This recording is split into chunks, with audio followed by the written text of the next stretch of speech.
Welcome, everybody, and thank you so much for being here tonight. Tonight, as we speak, there is a Michigan House hearing and vote taking place on a gun violence prevention bill. This is the first time in decades this has happened. And if there has ever been an example of why your hard work pays off and why elections matter, this is it. But as we know, the work is never done. It's ongoing. These bills aren't the end, they're just the beginning. And it's up to us to keep this topic in the front of our elected officials' minds, and when appropriate, thank them and support them in their work. One of the pillars of Indivisible Huron Valley is education of ourselves and the community. But once educated, it's up to each of us as individuals to take action. Tonight, we are going to be educated. And I think all of you have gotten this little slip of paper as you came in. And that's your checklist, okay? You can put it on the refrigerator, and as you take care of your action part of this, you can just check it off. So I have also invited our visitors, our guests tonight, to add to that list if they have ideas of other ways that we can take action other than the ones that are listed there, that you can jot them down on the back. We began organizing this panel before the tragic mass shooting on MSU's campus on February 13th. Because of this event, it's been an emotionally difficult and very hectic 3 weeks for our guests. And we want them to know how humbled and grateful we are for your presence here tonight.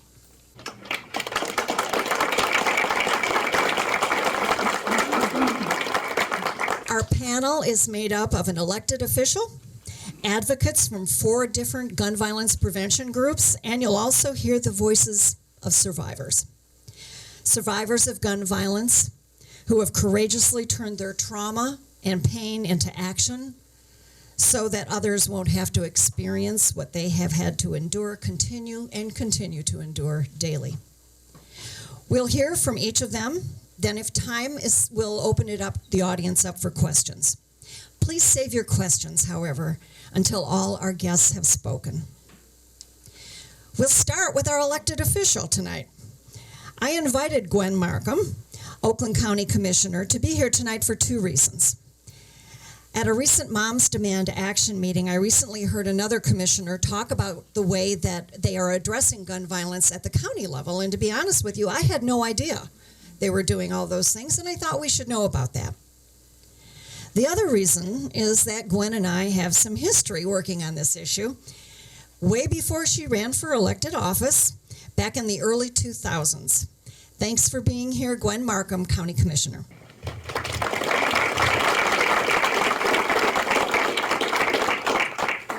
I brought props. So I'm going to pass these pictures around. These pictures are from, I just want to get them back at the end. So these are from the Million Mom March. Some of you are old enough to remember that. That was in the year 2000. It was right after Columbine. A bunch of us from all over the country decided we wanted to get together in Washington, D.C. and make it known that this was not okay, right? So I was just talking to Sherry about it. How did we organize that when that, back in 2000? Did we do it by email? Did we? I remember seeing an article in the Novi News that this was happening, and a bunch of people got organized down in Plymouth at the Bushes. Like every Sunday we'd go and the planning would happen. And eventually there were 3 buses that came out of Bushes. I happened to take a group of friends. We got people to donate their frequent flyer miles so some of our friends could go along with us. And we went to Washington, D.C. and represented. This is the poster that I took to Washington, D.C. in the year 2000, okay? There are 2 significant things about this poster. These children are grown men, and actually one of them is actually a transgender woman now, but they are 35 and 30, okay? So you can either look at that and say progress or lack of progress, right? The other important point about this poster is it says, protect our children, regulate handguns, right? You know why it says that? Because in the year 2000, we had an assault weapons ban. And this was going to be progress from the assault weapons ban. Now let's regulate the handguns so we know who have guns, right? So since that time, we have fallen back, as far as I'm concerned, in terms of protecting our children, protecting our communities. Obviously, it's gotten way, way worse. But I'm here to say I never gave up, and I'm not gonna give up. And to see 75 people in a room tonight in Milford, Michigan, to learn about this topic some more and tell us that you want to be involved, however you can be involved, I think is really, really important. It's very energizing for me to come to a room like this and say, you know, these people really do care. Because sometimes when you're in a position like mine, you wonder, you know, do I have the support, right? I can remember making phone calls. Most of you have all probably done phone calling for the last election or the election before that, right? Sherry and I were sitting in her house in 2000 with our little teeny cell phones that were the first cell phones ever, and, you know, lists and calling people, and we've been doing this forever. But I think we've gotten a lot more educated on the topic, and I have never been more encouraged than I am today. So the person in 2016, when Mr. Trump got elected, there were a lot of people who said, oh my gosh, this can't be real, right? And one of them that called me up was a young woman who said, she called me in early January, said, I got to do something. This cannot stand. She had been really affected by Sandy Hook. She just, her kids are tiny, you know, and Sandy Hook really bothered her. So then when Trump got elected, she called me up and said, somebody told me you're the person in town to talk to about getting involved. Okay. So I talked to this person and eventually convinced her that we had some openings on city council this year. This was in 2017, and we need somebody to run. What do you think? And she agreed to run. Great. So she ran. We made a slate. We won all 3 seats in Novi. This was in 2017. We ended up not with a majority of our values kinds of people, but close, 3.5. We were able to move some stuff because we now had that number of people on the council. Okay, fast forward to 2018. She decides to run against our state rep, who at the time was Kathy Crawford. Some of you know the Crawfords, right? She lost by just 600 votes that year in 2018, which was huge to lose just by 600 votes. 2020, it was an open seat. Boom, she won it. So she went from in January of 2017 to January of 2021 being a member of the State House. And you know where she is today? She's Kelly Breen, chair of the Judiciary Committee, running these gun hearings at the state right now.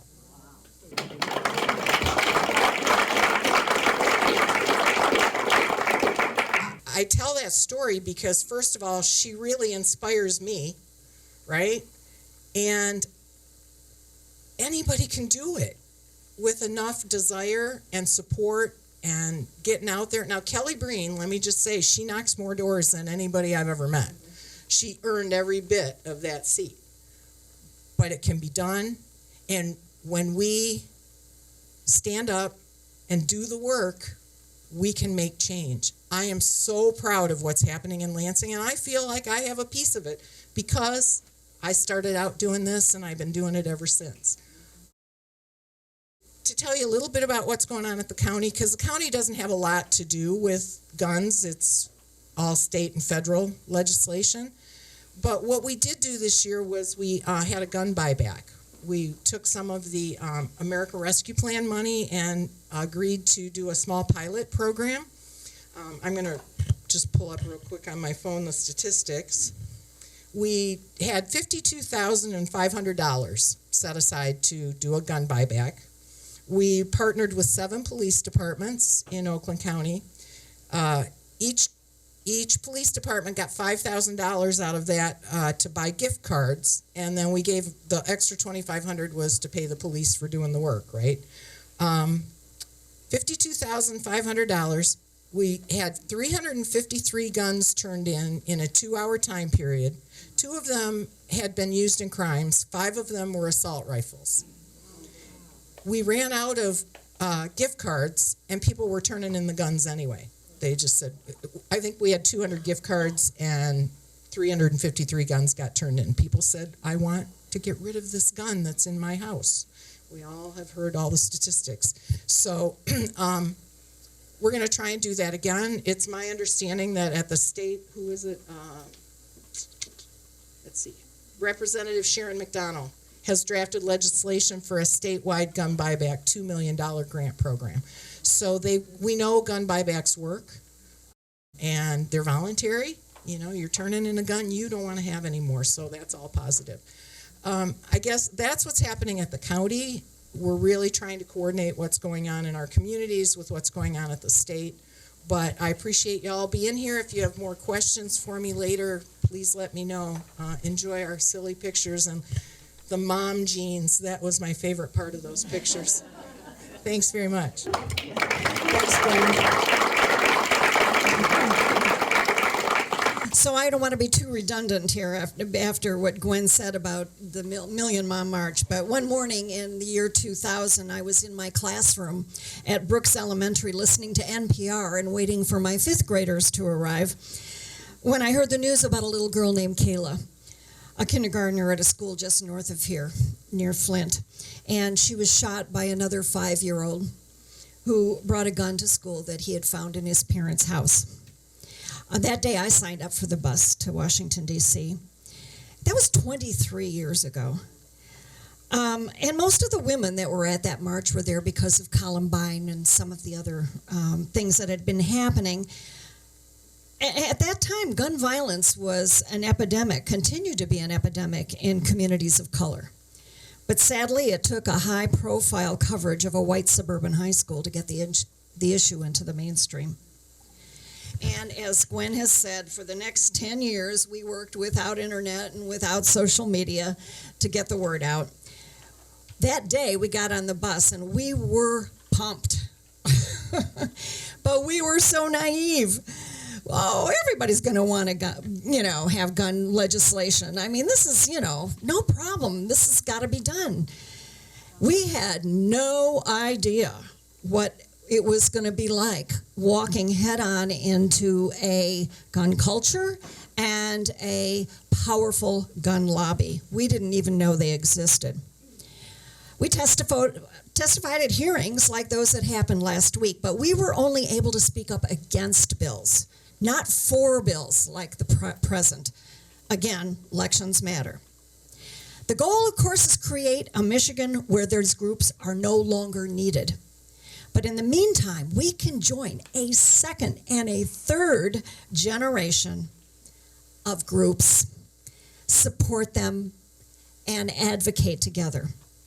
Since the tragedy at Sandy Hook 10 years ago, Moms Demand Action has grown to be a powerful grassroots group that has built relationships with elected officials, created a wealth of resources. Tonight, we have one of those amazing resources in the person of Ann Anderson. Ann did a wonderful job at the hearing, testifying in the hearing last week in the House, and we're honored to have her with us. Thanks so much for joining us, Ann.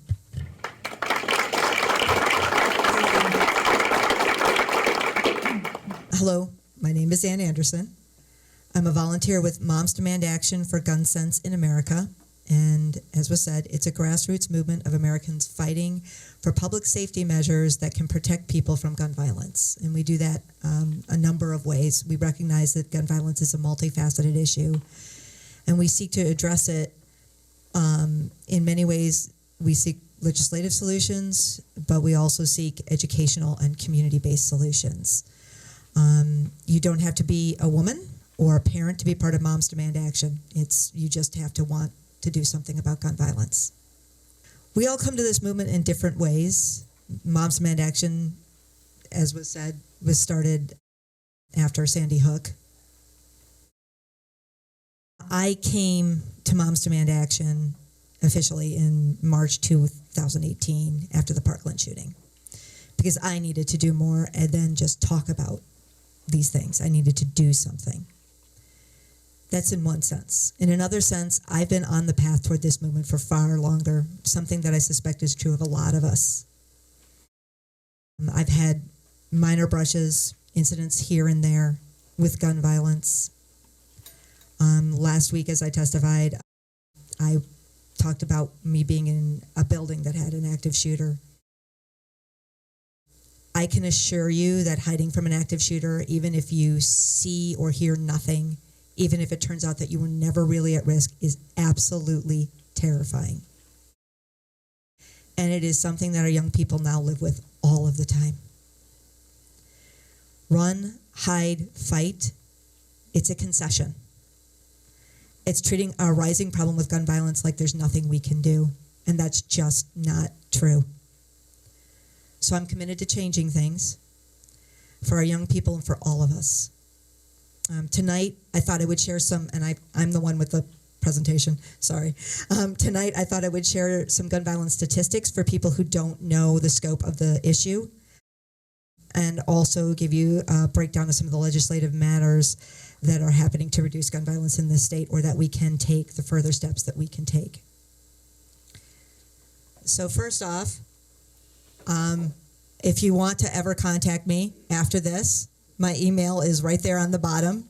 So it's mi.oms.aanderson@gmail.com. And these are photos from the Senate hearing last week. And there's some people you might recognize in them. Okay, so first off, 120 Americans are killed with guns every day. 220 are injured.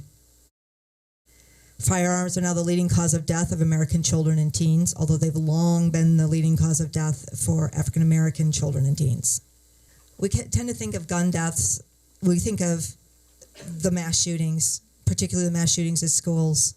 Actually, the majority of gun deaths are suicide, 57%. Homicides only make up about 40% of gun deaths, and the mass shootings that we hear about are a really small percentage of that.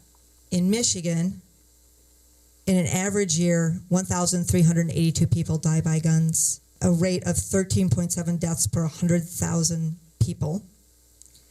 And as you can see from the slide, that actually puts us on par almost, a little bit worse in some ways than the national average. And we're about the 25th highest, we have the 25th highest rate of gun deaths in the U.S. You'll find also with our laws, we're also like right in the middle of the pack for the other states. The United States has a unique problem with gun violence. No other developed country has even close to the level of gun violence that we have.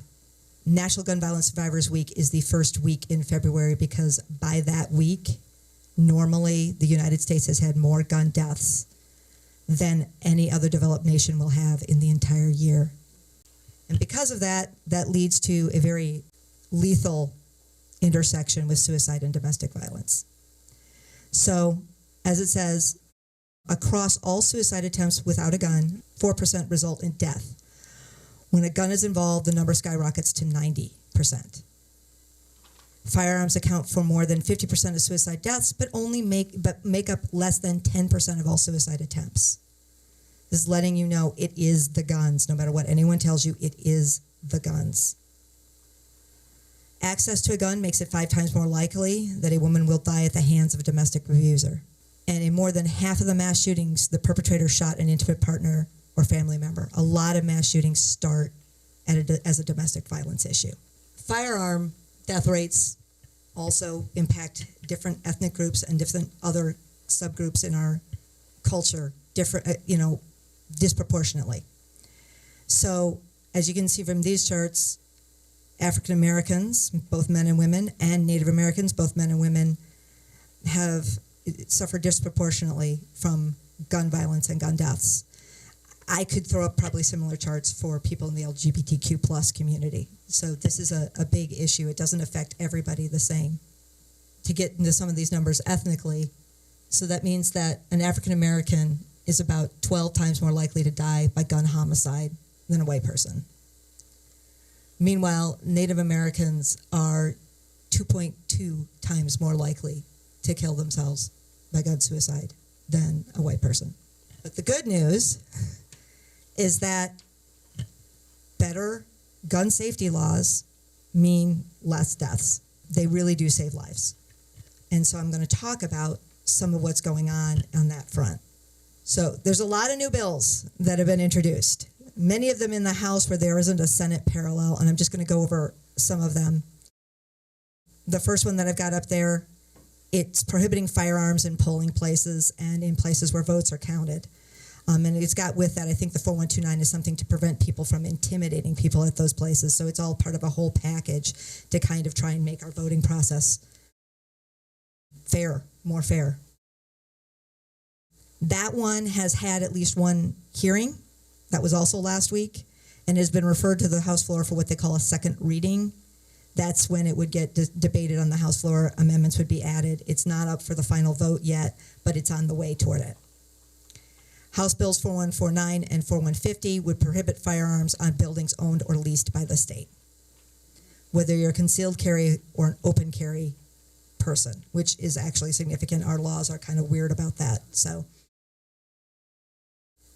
then I just found out when I was updating my slides, I think yesterday night, that the House has introduced bills to raise the purchase age to 21, bills prohibiting open carry of an assault weapon within 1,000 feet of a government building, courthouse, or school. So those are two additional ones that have come out. And again, there's no parallel ones on the Senate side for these. There are three big new packages of bills, one of which we're hoping the House will be voting on tonight, which was mentioned. One for universal background checks, one for secure storage of firearms, and one for extreme risk protection orders. Both of these have been introduced in the House and the Senate. They've been assigned to committees. They've had their first hearings, and the House just had their second hearing today on these three bills. Second hearing for the Senate is tomorrow at 11. If anyone wants to go. Really, come out and support them if you can. So I want to talk a little bit about what this is. Universal background checks is actually pretty straightforward. Under Michigan law, we don't have universal background checks. We have background checks for pistols. So what these bills do is take every reference to background checks where it says pistol, take out the word pistol, put in the word firearm. That's it. Pretty simple. So they're not terribly controversial, despite someone saying, I don't know where it stops at the House hearing last week. And that's what we're expecting the House to vote on tonight and probably pass. Background checks work. Each year, 1.2 million online ads are listed that would not have legally required a background check to be completed. And 1 in 9 people seeking to buy guns online would not have passed a background check. Meanwhile, states that go beyond federal law and require background checks on unlicensed gun sales are associated with 10% lower homicide rates. Secure storage. So this is the idea that you will be required, if you have a firearm, to lock it securely so that a minor cannot access it. It's really, like, as someone said, it's the floor for being a responsible gun owner. You know, lock up your gun. If it's not on you, lock it up. Make sure somebody else can't get to it. This law would require that you lock it. It requires that the people who do it be not just someone who might have a minor in the home, but if you go to a home where a minor might access something, you have to have it secured if it's not on you. So for instance, there was apparently an instance where a gentleman brought a pistol in a coat pocket and a child got it out and shot someone with it. So it's trying to cover all bases on these. Consequences vary, but there is a recognition here that it's not just a problem if the child gets a hold of the gun and injures themselves or kills someone. It's also a problem if they just get the gun and it causes a problem for other people. All the school lockdowns, all of the fright and the terror that this is a trauma in and of itself, and this is recognizing that. So they would at least, the parents would at least be having a misdemeanor charge under that. And because Michigan is a state with a lot of different backgrounds and a lot of different interests and concerns, there are carve-outs for farming, hunting, things like that, where a child might be using a gun in a supervised circumstance, and certain other things like that. It also requires sellers to provide information about the secure storage law to new gun owners, so that when they get the gun, when they get a new gun, they know what their obligations are going to be under the law, and they'll have to sign a waiver saying they understand that. And again, they work. 54% of gun owners don't store all of their guns securely. 4.6 million U.S. children live in a home with at least one loaded, unlocked gun. 80% of shooters under the age of 18 in school incidents got the gun from their home or their home of their friends or relatives. I have a friend, there was a shooting near the Roseville schools just like a couple days ago, and it was a 14-year-old who'd gotten a hold of a gun. Homes that lock firearms and ammunition were associated with 78% lower risk of self-inflicted firearm injuries and an 85% lower risk of unintentional firearm injuries among children and teens. So again, these are solutions that really work.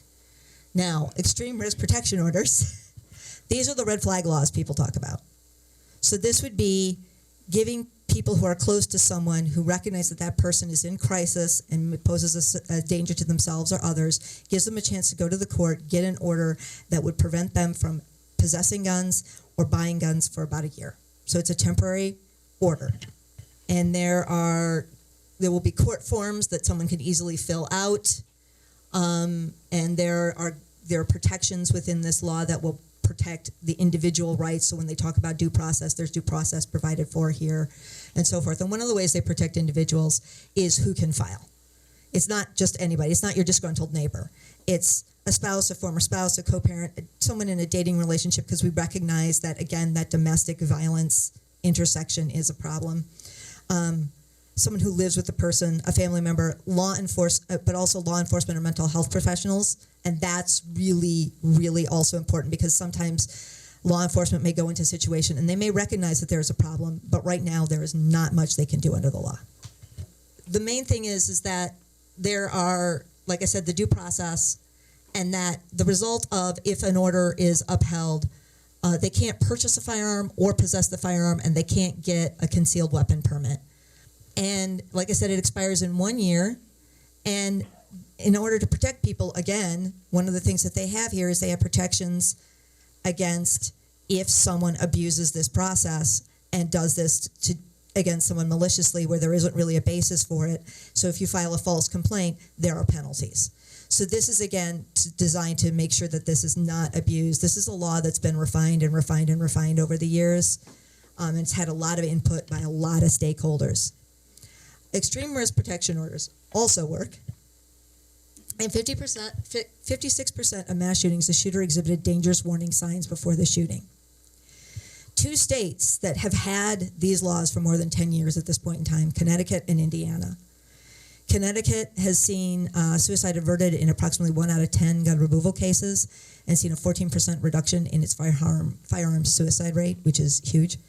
Indiana's extreme risk law saw a 7.5% reduction in firearm suicide rates. Senate is where things are still happening, although also on those other 2 bills, the extreme risk and the secure storage, is still happening in the House as well. We have ways you can do stuff. So one of the things, if you want to contact your lawmakers, which I believe in this area are not favorably inclined, since one of them is my former senator as well, so I know about Jim. You can tell Michigan lawmakers to pass gun safety laws by texting the word Michigan to 64433, and that will help you get connected by a phone call into your lawmaker's office. The other thing is that you may not be aware of this, but under Michigan law, if something is not voted in by 2/3 majority, it does not go into effect until the next legislative session, 90 days after the next legislative session starts. So our legislative session just started in 2023, and it will not end until the end of 2024. So we want a 2/3 on some of these. And these are a list of possible fence sitters in the Senate. So if you want to contact them and say, hey, the vast majority of Michigan people, whether they're Republican or Democrat, gun owner or not, support these bills, and it's your duty to keep Michigan safer and vote for them. So even though you're not a constituent, feel free to contact them. And there's some other solutions. One of the big ones is addressing domestic violence. We want to prohibit those convicted of domestic violence charges from owning a gun. And that's not just like the federal ones that say if you have been convicted of a felony. We'd also like to see it for things like if you have a misdemeanor, because these things, as we know, escalate. Also, the support of community-based violence intervention programs is another big thing. Michigan already provides some funding for this. And I unfortunately missed the Detroit State of the State, but they actually talked about their community violence intervention programs. And I understand from my own representative that they recently, at least in the House, passed part of the supplemental budget to put more funding toward these programs. They are great. They work. They are evidence-based, but they're also community-driven. So they're doing what works in that community for that community to address the things that lead to all kinds of violence and crime. And that's great because that's the real preventative we want to see. Other things that can be done, we can push for waiting periods, which have been seen to decrease suicide rates. As was already mentioned, the House has already done this about raising the age to purchase from 18 to 21, prohibiting high-capacity magazines or limiting magazine size, obviously assault weapon restrictions, and ghost guns, which, okay, a lot of you think about ghost guns and say, okay, 3D printers. The ATF recently, and this is after years of pushing, took action to require that they put serial numbers on something called 80% receivers. These are guns that basically are gun by kit. You drill a few holes and you've got yourself a Glock or an AR-15. And they have no serial number. They were not classified as a gun. And so anybody could get these without a background check, and it was an untraceable gun. There are some steps that have been taken by the ATF, but we also want to make sure that Michigan is securing these kinds of things and making sure that they don't happen. So we want to have not just talk about 3D printed guns, but any kind of guns that might be getting out there that people could obtain without serial numbers or any kind of registration. So these are just some of the things. And I was going to briefly talk about Bruin, but I'm going on too long. So I just wanted to give you guys some more stuff. If you want to join us in what we do, just text the word READY to 64433. And I'm going to leave the rest of these up here. We've got a meeting coming up, a local meeting on the 15th, which is in both virtual as well as in Southfield in person. And there's also a lobby day with Giffords on the 15th as well in Lansing. So take your pick or do both, which is what I'm going to try and do because I'm crazy. And then our advocacy day is the 12th. So I'm just going to leave this up, and then you guys can take notes because I don't want to cut into anybody else's time anymore.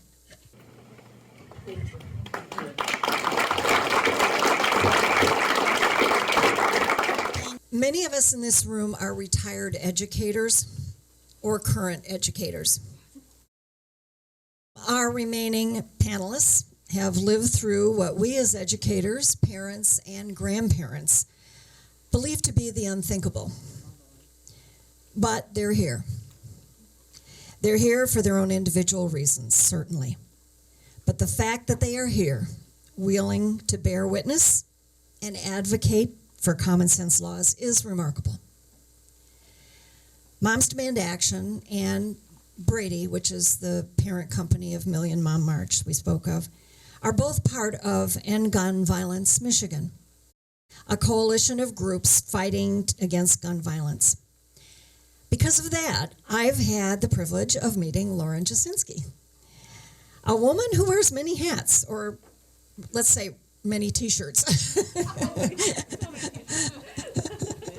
I know that. She's an educator, a school board member, and an advisor for the Oxford student group, No Future Without Today. 3 of those students are here with her tonight. Jada Knight, Reina St. Juliana, and Olivia McMillan. As I said earlier, we are humbled and grateful to have all of you here tonight. Lauren, when you're done speaking, could you introduce just the kids and just pass it along? Okay. Like Sherry said, my name is Lauren Jasinski. I am a former educator. That still is tough for me to say because I had very much planned on that being my forever title, right? I always knew that I wanted to be a teacher. I always knew that I wanted to be in the classroom. I've been an educator in Oxford Community Schools for 10 years. I was at the school during the shooting last fall. So I want to tell you a little bit about myself, and then I do want to talk about the coalition that we're part of and what had brought us all together. So I've been a social studies teacher for 10 years. I teach civics, which is the reason that I'm involved and engaged in a lot of what I do now. I've always taken it very, very seriously as my own responsibility and obligation to help create better citizens. I was teaching last fall, November of 2021, which feels so far away kind of already. My classroom was physically closest to where the shooting started in our building. I did return to the classroom following. It was an important part of my own recovery process. I finished the year, but I did resign from my job afterwards there.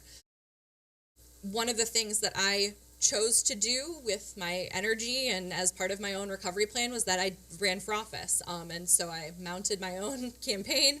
It was pretty much me and my mom and dad. And we knocked a lot of doors. And I ran for school board in Royal Oak, where I live.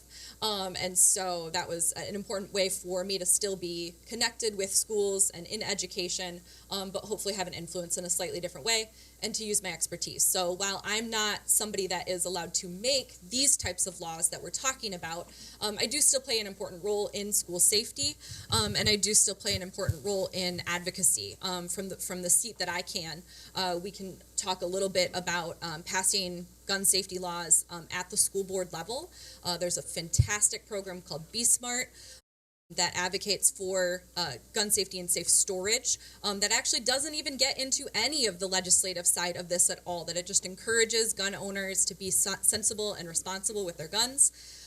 And that has trickled down into school board level decisions as well, where school districts can actually choose to pass those safe storage laws. I'm very, very proud that Royal Oak actually just reaffirmed our own safe storage resolution. We're one of 15 districts in the state that has done so. And so that's talk about action steps, right? Go ahead and add to your list.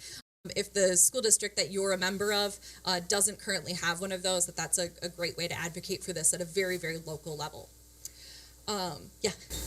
I'm sorry. No. And if you want to do that, just sign up. I've got a sign-up sheet over there. Excellent. And I will get you connected to the people. Cool. Good. We know all the people. Yeah. No, that's great. So that's my little school board plug. One of the other things that I do is that I help assist these young people that I'm here with. I do want to clarify, though, that I'm actually not a staff advisor. I'm a board member, just like these three women are. And it's not a student organization. It's an official 501c4. We did our articles of incorporation and filed with the state and all that kind of stuff that it took the January following the shooting in Oxford. And but I will let them talk more specifically about the work that No Future Without Today has been undertaking in the last year and a half. But like I said, I'm a board member along with them. I'm officially the treasurer, and I joke because when we incorporated, I was the only person who was over 18, and so I had to be the treasurer. Yeah, not anymore. Right, and so we, nobody wants it. And so that is a capacity that I serve. But I really, really do consider it that I serve alongside them, that I'm in no way in charge of that organization. The reason, though, that we did all end up meeting each other is that I'm part of a larger statewide organization called End Gun Violence Michigan, which is a statewide coalition of a ton of agencies and organizations. I don't want to leave anybody out, so I do have the list on my phone. That actually started as a faith-based initiative. It was started out of the Episcopalian Diocese of Michigan and the United Methodist Church, because both of those churches have a long history and a long kind of ingrained responsibility to social justice. And one of the things that was happening is that these churches were coming together, and on a regular basis, instead of being able to do the regular work that they were dedicated to doing, they were having to have regular funerals for their parishioners. And all of these things were interfering, right, with the general functions and with the ways that they could step forward and speak out for their communities. So those organizations had kind of come together. We officially launched End Gun Violence Michigan in January of 2022, so immediately following the shooting in Oxford, and they've been hard at work. So over time, more and more wonderful organizations have kind of added to that fight. Along with a lot of interfaith initiatives, we have the Jewish Action, all these acronyms, right?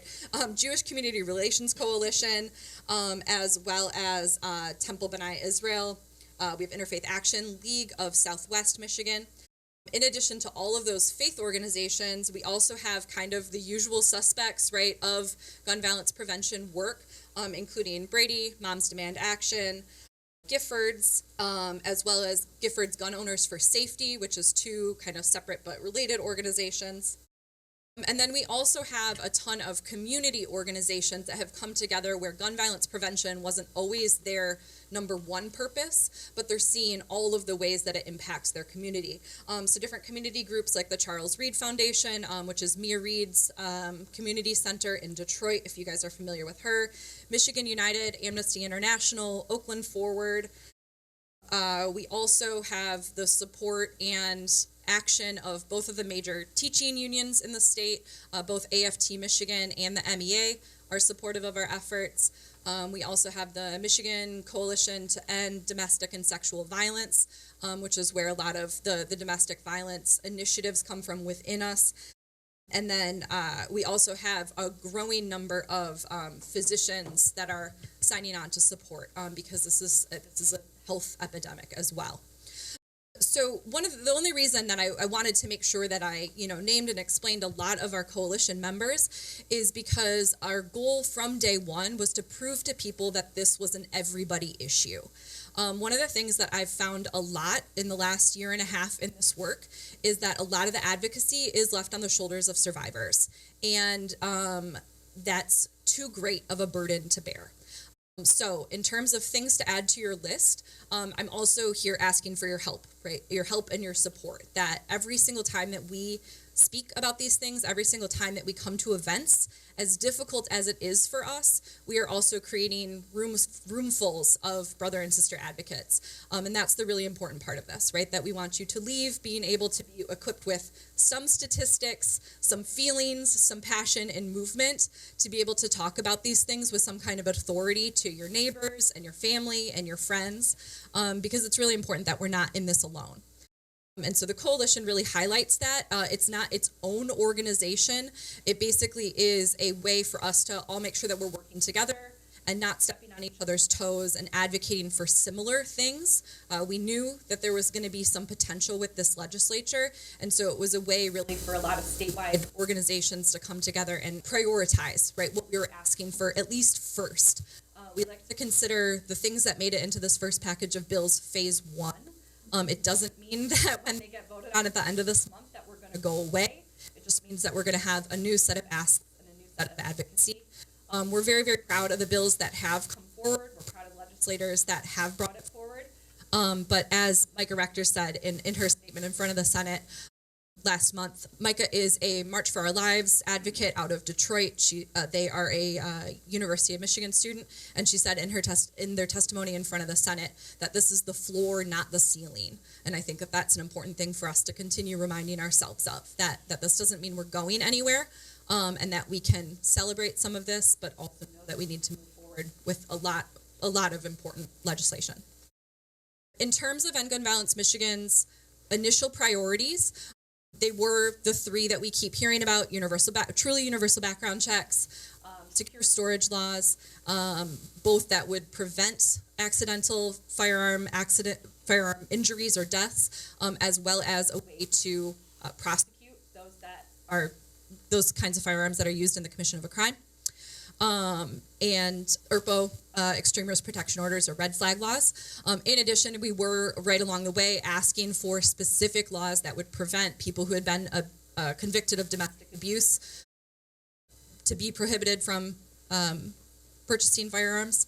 That one hasn't made it into this round. Like I said, that's something we're going to continue fighting for, because even though it is a little bit easier sometimes to talk about, none of this is easy, but right, it is more catchy to talk about the school shootings and these things that grab headlines.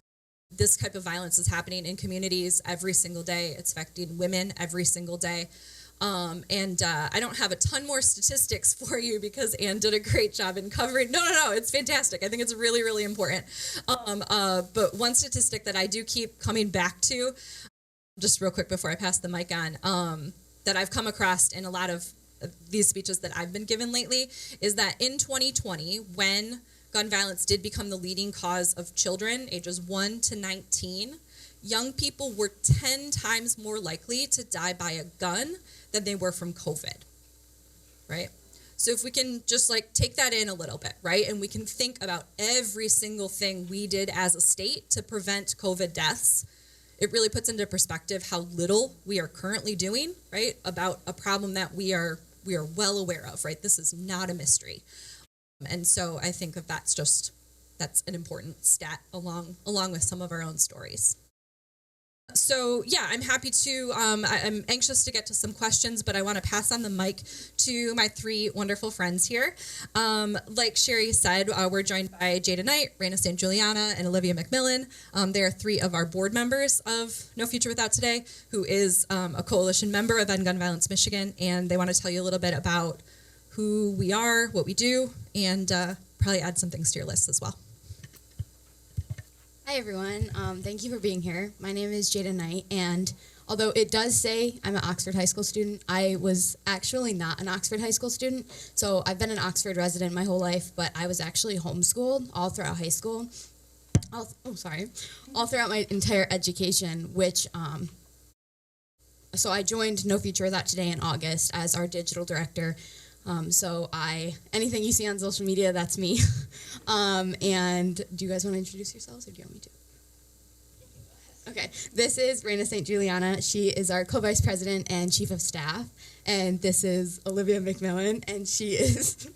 a lot of stuff. I'm just kind of She's our development, outreach, communications. She does it all. Yeah, she created our website. So... NoFutureWithoutToday.org. That was Olivia McMillan. So you guys got this to-do list, and this is an amazing to-do list. We also, top of it is call and email your state senators and your state representatives, and that is the top. That is exactly what you should be doing. We created the spreadsheet with click-to-call links and click-to-email links for every single Michigan House representative, every single Michigan state senator. We even have a specific page for leadership in the House and Senate. So you can get to that spreadsheet on our website, nofuturewithouttoday.org, or you can also text TODAY, TODAY, to 206-828-8429. Let me know if I need to repeat that. Yeah. Okay. Yeah. 206-828-8429. We'll put it in our newsletter and on our website. Okay. Yeah. Awesome. Thank you. Yeah, you send a new text message to that phone number, the word today, it doesn't matter, all caps, no caps, doesn't matter, the word today, and you can access, when she says we made it, Jada made it, it's an incredible, it's an incredible resource. When you open it up, there are scripts up at the top, and then click to call links, and click to email links for every single legislator in our entire Michigan Congress. It's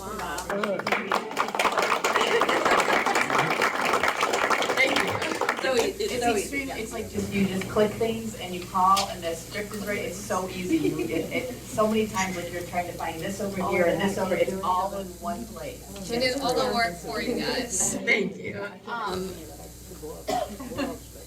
Something I also want to point out in our organization is we really try to center and amplify the efforts of young organizers.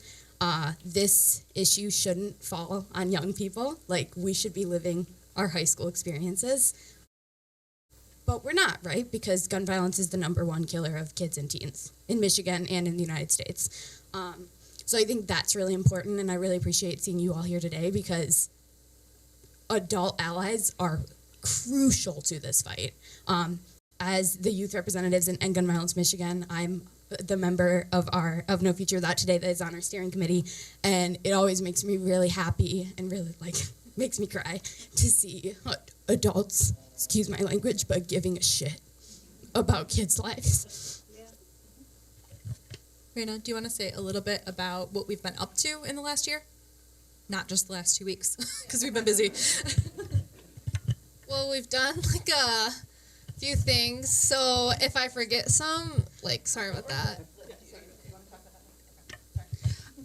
So I guess I'll start with the main thing we did. We hosted a march in Oxford back in June. So I think it was the day after we all got out of school for the summer. So that's how everyone started their summer break in Oxford. So that was kind of our kickoff when we started pretty much rolling with things. And then we've done a lot of events like this, speaking events. We've done Indivisible Fighting 9, we've done Femmes for Dems, we've done a bunch of different Democratic groups. The last one we did was in Royal Oak. So just talking to people, getting out. A handful of us went to DC for the assault weapons ban back in September. We also did the press conference for End Gun Violence Michigan. When was it? January? Middle of January. And then a handful of us was just at the Capitol for the hearings. So, yeah, we've kind of just been, trying to figure out what we really want to focus on and push for all that. Oh, we also did the gun buyback. We helped with that. And voter registration. So, we've done a few things. I also want to point to that because I've heard a lot of pushback from more conservative groups about the bills that are in the House and Senate right now is that it's reactionary to the MSU shooting. And coming from us, literally weeks before the MSU shooting even happened, we had a press conference with End Gun Violence Michigan to advocate for the immediate passage of these laws. So if anyone, if you hear anyone who's trying to say this is a reactionary measure, that there's no thought being put into this because we're just emotional after the MSU shooting, no. That people have been advocating for this for years, especially ever since the Oxford shooting. Oxford students and people in Oxford have been advocating for this. So it's long overdue. It is not happening just because of the MSU shooting. The MSU shooting was a reminder of the immediate necessity of these bills, but it wasn't the impetus to implement them. Yeah, the fundamentals of these bills have been in the works for over a decade, if I'm not mistaken. And there's nothing wrong with being reactionary. Exactly, yeah. And I think what's also, I was speaking with our executive director, Dylan Morris. He testified at the House today, and he was talking about, it's interesting that the same people accusing the House and the Senate of being reactionary with these bills are the same people who, after these tragedies take place, only want to harden schools. They don't want to make actual real change. They want to harden schools, and they want students to be prepared to face a gunman. And they don't want to change or actually do their jobs that they were voted in to do. So.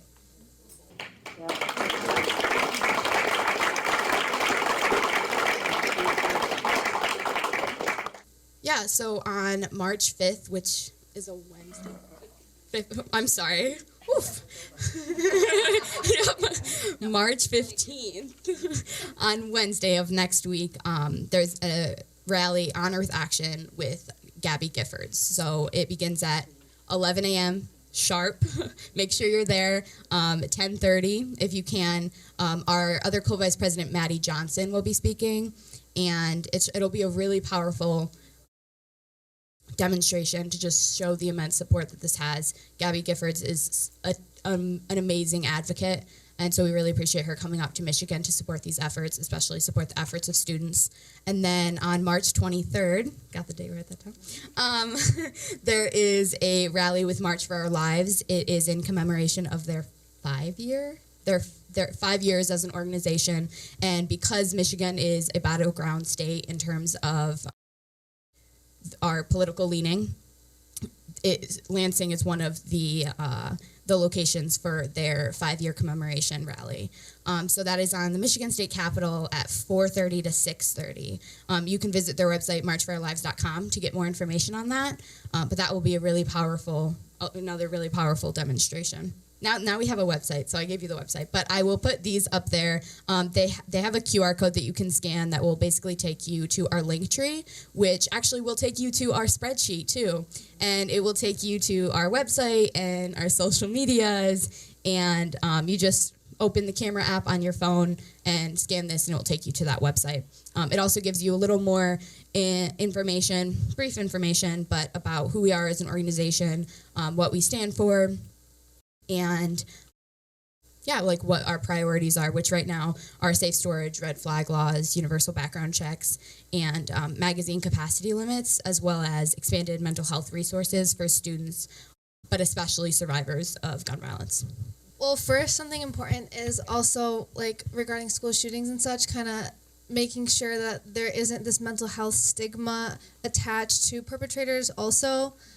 In addition to, there are other programs for like SEL, social emotional learning programs that are implemented in schools that help, honestly, with kids to like genuinely communicate their feelings with another human being. I think it's something we can all really benefit from. I think if we all had this growing up, it would be a different world right now. But it's like second graders saying, I feel sad that you told me I look ugly today, so instead of fighting it out, you're communicating. And I think it's small things like that where we can see the change. It doesn't have to be ginormous. For example, an assault weapons ban, yes, that would be absolutely amazing, honestly, but there are, other ways where we can start smaller. To prevent that it's not just elimination of guns, like using the $25 million that's available not just for hardening our schools and resource officers, but for using it for mental health. Like, I don't know anybody that has any power to call the governor's office because she's preparing for that now. That needs to be done. Yeah, so one of the things early on with No Future Without Today, and one of the main reasons why we wanted to make sure that we did create our own organization out of the recovery that was happening in Oxford, rather than becoming a chapter of another organization, starting our own Students Demand Action or March for Our Lives chapter, was to really address the fact that the conversation between mental health and gun safety laws is not an either or deal. That for a lot of times, and even within our own community of Oxford, that was what immediately happened, right? That the guns aren't a problem. We're gonna tackle mental health first. I would gladly invite that conversation of overwhelming mental health care for all of us and for schools. And like Reina said, the things that are happening in terms of SEL curriculum, mental health supports, better professional staff in a school, those things are all just as important, because schools are facing crisis after crisis after crisis. And on top of it, we're arming more and more unstable people. And so that's always been an important part from the beginning of No Future Without Today. Right now, we're just so heavy into the side of the legislative efforts because of how quickly our Congress is moving. We have time for some questions. Just really quickly, our meeting last month here was on SEL, social emotional learning, and we had from our school district. And because it's become a target, actually, for some districts, and we plan to defend that as a group, as an organization, because of the importance of it. And so we wanted to be, again, armed with the education so that we could do that effectively in this community. So thank you for bringing that up, because I really think that's an important thing. Would anyone like to ask a question? Where are the police and their organization in stepping up and supporting you and supporting gun regulation? It really is based on departments, okay? And it's also based on, what city you're in. For example, Chicago, the Chicago Police Department is very in favor of gun regulation. They're also in favor of much more information for registration. They want to be able to register ammunition and all of that, because when they go to a scene, they don't want they don't like the open carry, they don't like all of the concealed carry, because they don't know what they're stepping into. You go into some of these towns like Oklahoma and they want to arm everybody. They want to be able to have guns on campus. They don't know what they're going into. They don't want to go into a domestic violence situation of not have any idea how many people are armed. In addition to that, in terms of investigating murders and that have resulted from gun violence, if the ammunition and all of that is registered, it's so much easier to find out the perpetrator, because you have the ammunition, you have the registrations. Like when she talks about the ghost guns and everything, that's a problem. Cops don't want that. It makes it much harder for investigators, for detectives, for everybody to solve crimes when that's the case. So by and large, cops really don't want that many guns on the street. It's just that it gets into this political Blue Lives Matter, conservatives, gun lobbies, I mean, it's really the gun manufacturers. When you say gun lobbies, we're talking, because there are a lot of NRA members that also want regulation. A lot of people who carry guns want it to be done safely. And those are the people that don't care. They don't care about it being registered. They don't care about well-regulated guns, which is our Constitution. Our Second Amendment right is well-regulated militia, not no regulations. So anyhow, so as in relation to the police, while a lot of them are not super outspoken, there are some police departments that do speak out. I don't know about Michigan. I don't know. If I could just add a little bit to that too.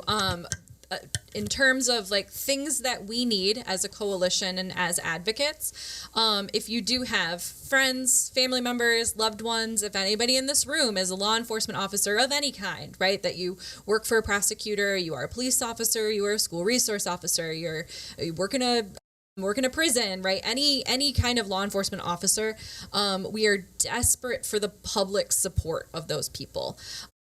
And this is something that we have run into over and over again, is that one-on-one, people are happy to tell you that they are reasonably understanding, right, that they want reasonable, sensible application of these laws, and to get them to publicly sign on or sign on as institutions is really, really difficult. And so that's the hard part. But yes, we would be happy to welcome any type of law enforcement into this fold. We know that the people exist. That is not at all a statement to say that they're not supportive of us. But we don't have, that's, like I said, that's the reason I wanted to list you who is in this coalition, because it is so broad and so far reaching in this state.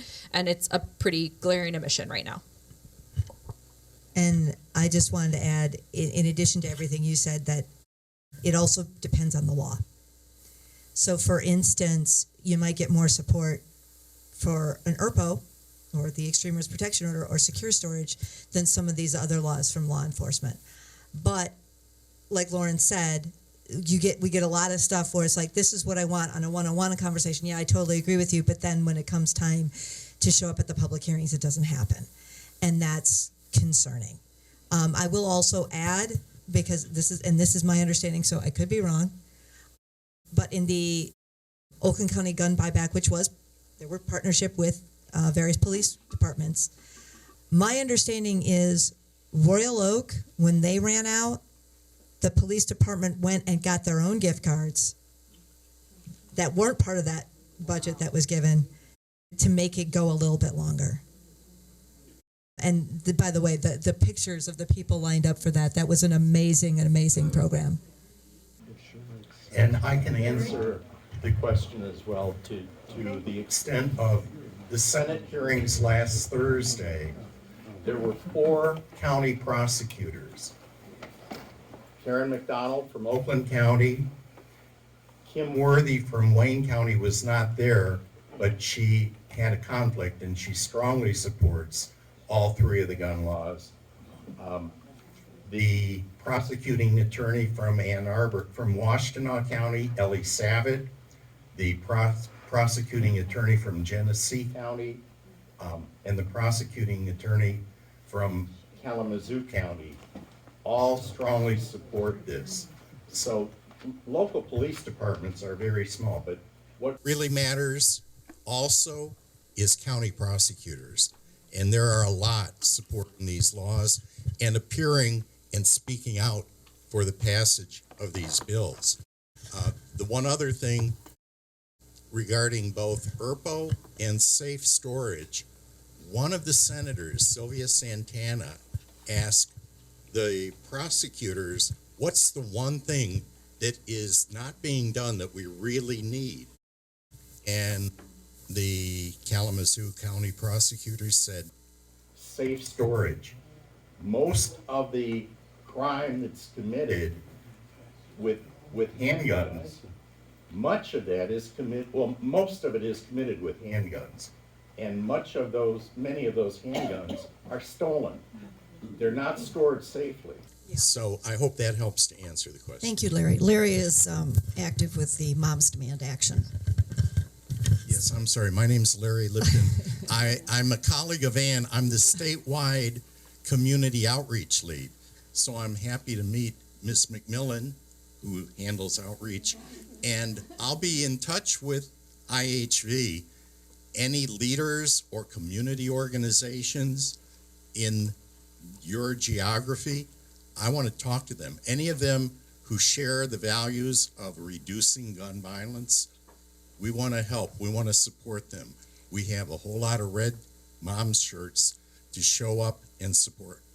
You know where to find us. Sarah. I just wanted to say to Jada and all of No Future Without Today, I know you got pretty emotional because you were happy to see all of the adults coming to have your back, but I want you to know that we can't do anything without you guys either.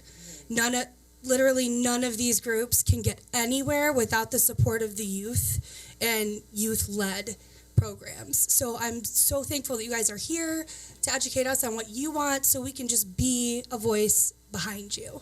So thank you.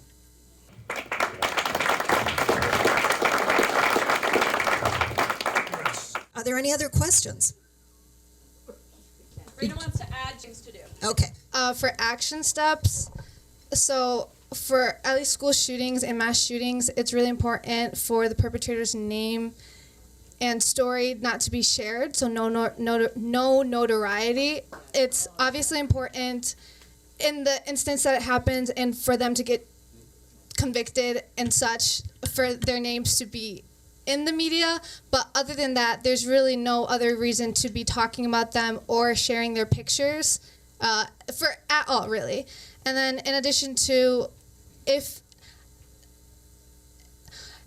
it's the school shooters' names and pictures that you'll be seeing the most, but I think something that you can do. Sorry.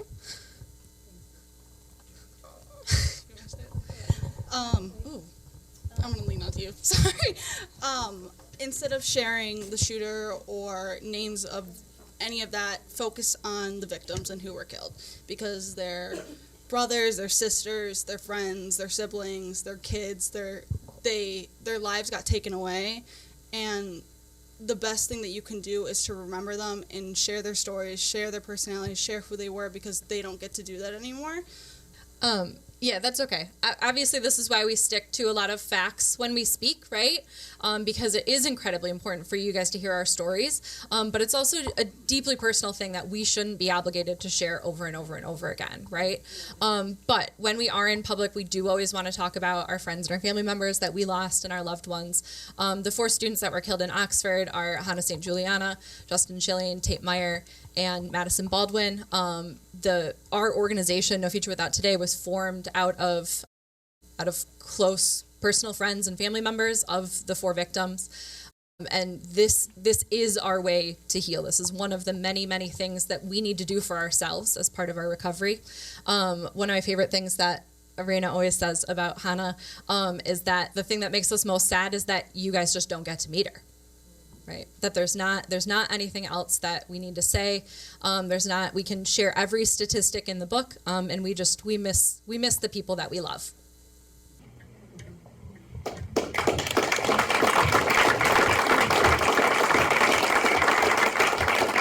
Do you want to give them a third bit of homework yet? Yeah. Okay. Okay, and also, like what Ms. Jasinski said, like reading about the victims and remembering them is really important, obviously, but I think compassion is what we lack right now. And so if, for example, those in a political seat lost someone or a loved one, for example, to a school shooting, it's very, very, very difficult to imagine them still doing the same things or making the decisions they are now. We should be thankful for those who have pushed for gun safety legislation. But it's their job. It's really the bare minimum, and they're so late. So I think it's also important to not be okay with the timeline that we have now and always push forward. And then the easiest homework, I think we're all desensitized to gun violence. We see it in movies, TV shows, really everywhere, video games. So I'm sure a lot of you have grandchildren, and something really easy to do is if they're playing a game like Fortnite, where gun violence is really evident and such, maybe you can steer them away to a different game. It could be anything, really. Or ask them to play a board game with you. It really helps the kids to not just blink an eye when pretending to shoot others.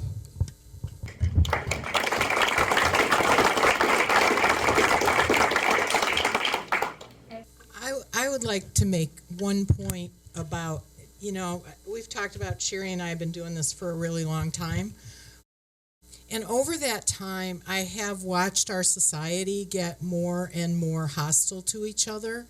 And this idea of hardening schools is part of this whole idea of there's going to be people out there with guns, so we need to, make everything so they can't get in with the guns, right? That's not the America I grew up in. It's not the America I bore children to grow up in, to adults now, and still have this happening. As we talk about hardening schools and school resource officers, they're not necessarily always a good solution. They might work in one school and they might not work in another. There's lots of statistics out there about confronting, for example, brown children are confronted by school resource officers at a higher rate than white children. It's not necessarily a solution, and I don't think our children and our young people should have to grow up with this idea that they have to look around their shoulder always. So we have a long way to go to make things better, but I think we have finally, at least in the state of Michigan, turned the corner, and let's not let up. Let's keep going. Sarah, do you have any from Zoom? Nothing? Okay. Yes, back there. I want to say one thing. I'm just praying for the day when our kids are more important than our guns. That's all I want to say.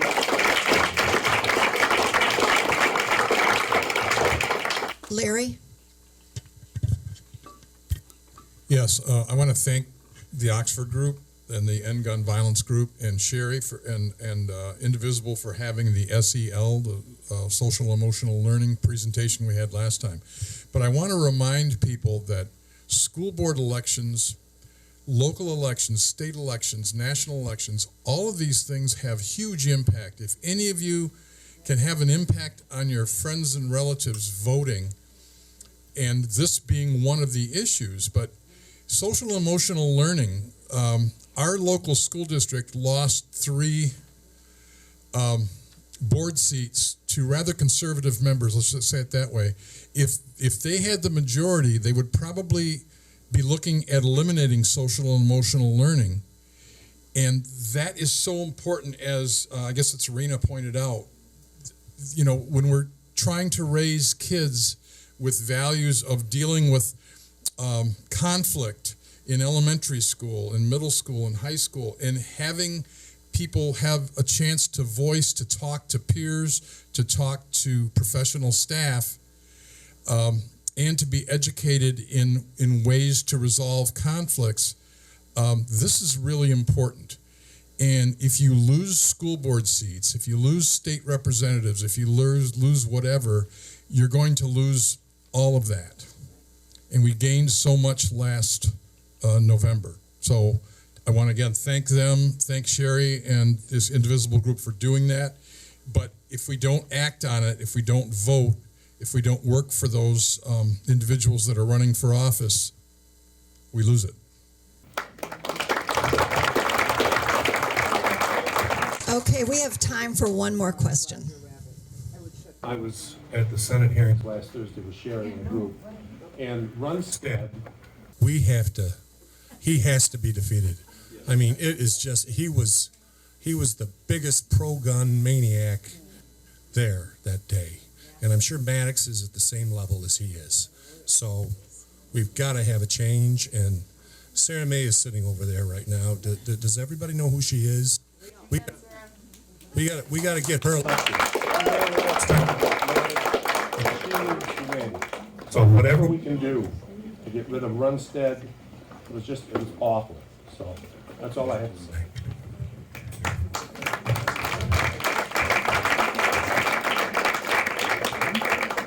Before I close tonight. Yeah. Oh, I'm sorry. Yes. No, go you're ahead. totally good. Please. Two other action items for anyone who knows people in the Grand Rapids and in the Troy area. Senator Mark Huizenga, is that how you say it? Yeah. Senator Huizenga and Senator Michael Weber are having coffee hours March 17th for Huizenga and March 20th for Weber. Tell your friends about those coffee hours. Try to get FaceTime with your senators, with your representatives, because at the end of the day, like on the phone and on email, they can ignore you, but they can't ignore you when you're in front of them.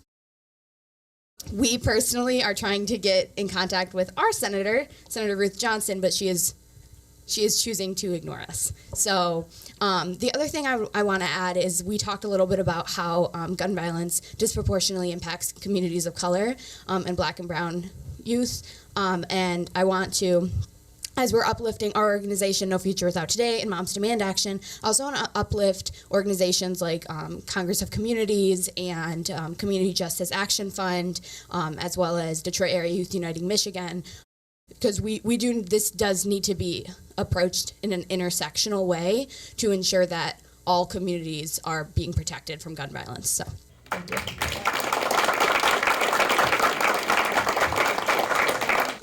Yes, Liz. And Mr. Runstead does have a coffee hour coming up. I just put it up on our Facebook page. It's ostensibly to talk about the DTE outages.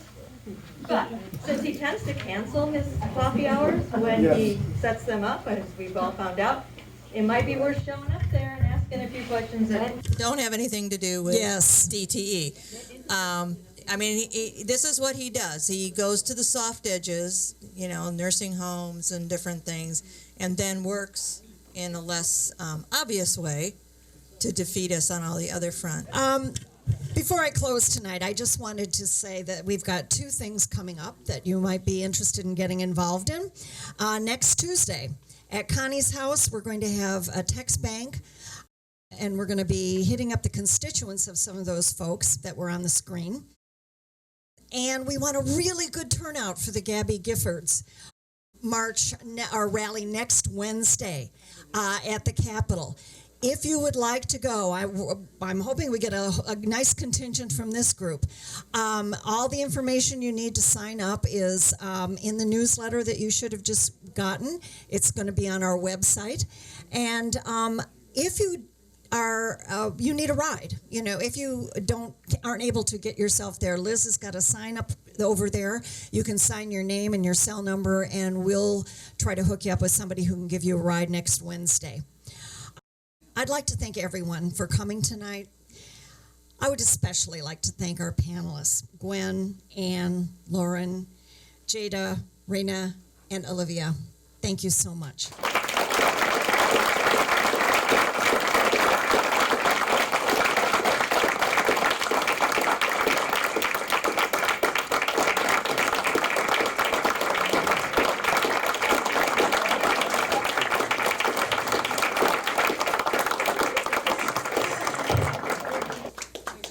As was said, it's not their responsibility, Jada and Reina and Olivia, to solve this problem.